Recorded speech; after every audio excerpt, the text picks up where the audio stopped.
Здраво, ова е 83-тото издание на Видеологија со Златко Ѓелевски, дигитален краток осврт за актуелни филмски остварувања, односно спонтана критичка анализа која е збир на први впечатоци, илустрирани со подвижни слики. Денешниот репертоар е Shadow на Џанг Йимоу, во кој станува збор за арогантен крал кој е главниот антагонист на филмот, а околу него се испреплетени приказните на генералот, неговиот двојник и жената од палатата кои се впрегнати во приказната во која е протеран поранешниот крал, кој се подготвува да го врати престолот под своја контрола. Вообразениот крал, кој под изговор дека сака да зачува мир, протерува и соголува воин, испишува заповед со калиграфија и спроведува присилен брак за помирување на фамилии, бракот интерес кој ќе му овозможи да ја зачува превласта во кралството и ја добива соодветната казна за неговото свирепо однесување. Сенки се нарекуваат воините кои го посветуваат животот на каузата да бидат во служба на нивниот претпоставен по секоја цена.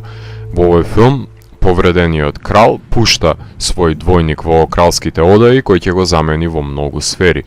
Интригите во кралскиот двор го запоседнуваат првиот чин од делото, за со нанесувањето на раните да отпочне акцентирањето на борбените секвенци. Филмот има неколку клучни женски ликови, како грижливата сопруга на командантот за повредениот воин Сенка, кој е заљубен во неа, слепата мајка и жената за тронот на братот, секоја од нив ставена во подредена и неповолна позиција на тиранијата на сопрузите. Дихотомијата на Јин и Јанг, доброто и злото, визуелно е олицетворена со дуелот на воин со стап и противникот со чадор, кои во рамките на нацртаниот тајчи символ во почвата ја одвиваат пресметката за честа и достоинството, која знае дури и да води до самонанесување на свежи рани, за да се постигне поистоветување со болката. Од самите дуели забележуваме дека Џанг се држи до сопственото убедување за побивање на законите на физиката, за да се презентира воодушевувачка пресметка. Од воените стратегии кои се применети во филмот имаме диверзии, тројански коњи и заседи, кои водат кон една грандиозна и уникатна сцена со тркалање на војниците во металните чадори низ градот. Дождот непречено врне над бојното поле и двобоите се водат до смрт во вториот чин. Протераниот генерал има за цел да го поврати тронот, но начинот на кој што го изведува тој чин остава крвава трага во кралството и потенцијален сведок за насилниот чин, кој во завршната сцена не остава со незината дилема дали да ја одобри превласта и го премолчи посведоченото или да се спротивстави на насилниот начин на кој се освојува тронот од овој периодичен филм, ситуиран во ерата на трите кралства од кинеската историја во третиот век од новата ера.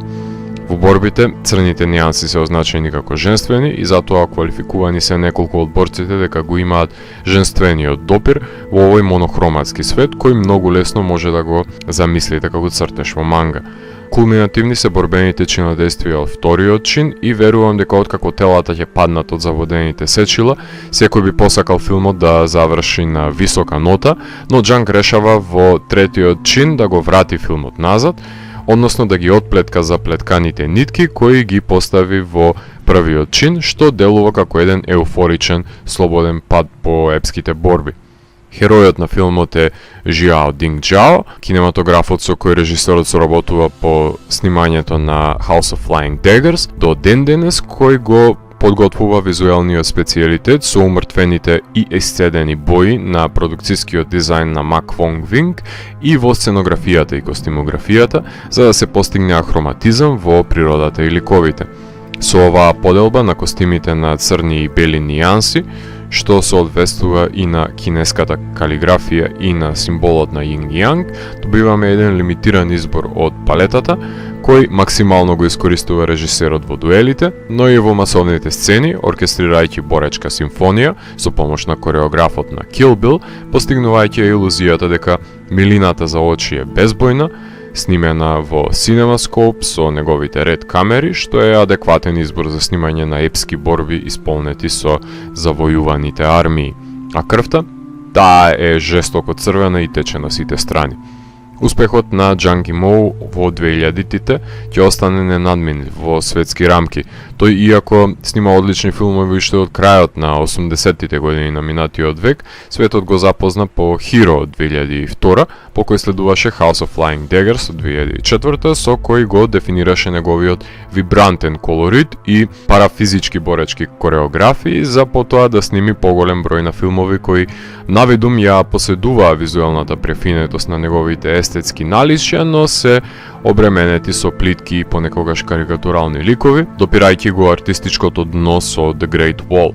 Меѓутоа, секој пат има и свој подем, затоа што неговиот повратнички филм, со кој не подсетува на славните денови на неговиот филмски корпус, не само што распосла визуелен печат со кој може да ги прехрани очите на секој гледач, има и интригантна и комплицирана приказна со недоречени споредни ликови, од кои секој може да впрегне собствена сага.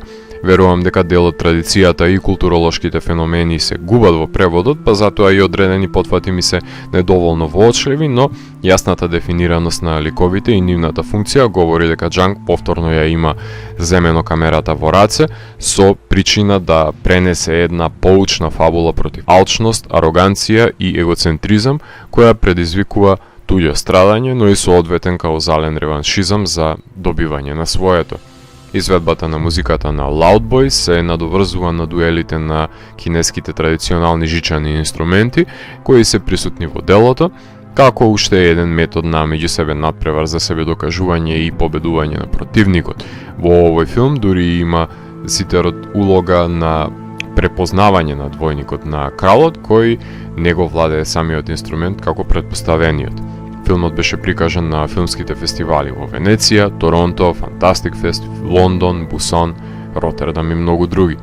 Џанг се врати со еден од најквалитетните филмови кои ги сними оваа деценија, исполнет со интриги, величествени борбени сцени, прекрасна сценографија и костимографија, исцеден од бој, но облеан со крв.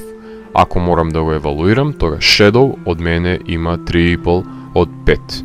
Доколку ви се допадна 83-тото издание на дигиталната архива Видеологија, лајкувајте го видеото, споделете го и следете го каналот. Постигнете и по останатите рецензии на виртуелната полица. И благодарам за вниманието. Поздрав!